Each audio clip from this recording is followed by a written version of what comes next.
दोस्तों, दुनिया में कई जगह ऐसी हैं जहां लोग जाने से डरते हैं, लेकिन जापान का आओकीगहारा फॉरेस्ट, जिसे सुइसाइड फॉरेस्ट कहा जाता है, वहां तो पुलिस वाले भी अकेले नहीं जाते, क्योंकि वहां कभी कभी एक औरत की रोने की आवाज सुनाई देती है। एक ऐसी आवाज जो आपको अपने पास बुलाती है। इस जंगल में हर साल सैकड़ों लोग जाते हैं और कई कभी वापस नहीं आते। पुलिस गश्त लगाती है और जब भी कोई चीज मिले वो जगह मार्क कर दी जाती है। लेकिन 2007 में एक ऐसी घटना दर्ज हुई जिसने वहां काम करने वाले अधिकारियों को हिला दिया। ये थी क्रिंग वुमन की पहली रिपोर्ट। एक खोज टीम, रेस्क्यू ऑफिसर्स, एक लापता लड़के को ढूंढने जंगल में गई थी। तभी उन्हें दाईं ओर किसी के रोने की आवाज सुनाई दी। वो आवाज किसी जवान औरत की थी, धीमी, टूटी हुई, दर्द वाली। टीम ने टॉर्च घुमाई और पेड़ों के बीच एक सफेद कपड़े में लिपटी आकृति दिखी। लेकिन जैसे ही उन्होंने नजदीक जाने की कोशिश की, वो आकृति पेड़ों के बीच ऐसे गायब हो गई जैसे कभी मौजूद ही नहीं थी। अगले दिन एक अधिकारी अकेले नोट्स बना रहा था। तभी उसके घुटनों के पास किसी ने धीरे से कहा, तास्केते।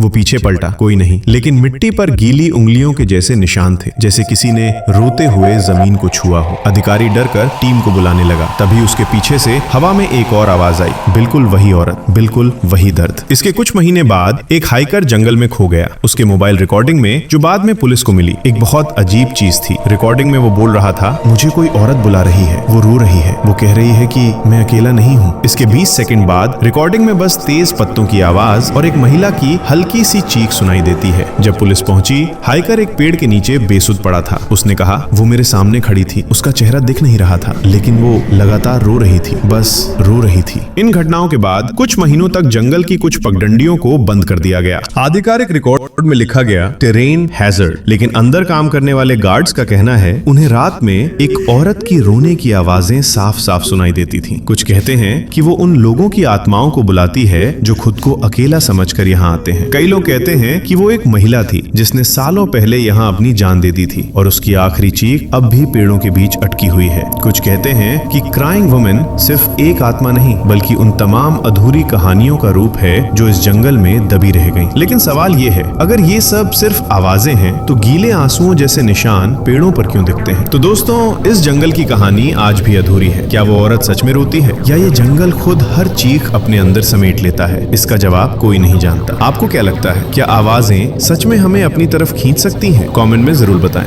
वीडियो पसंद आए तो लाइक और सब्सक्राइब करना मत भूलिए।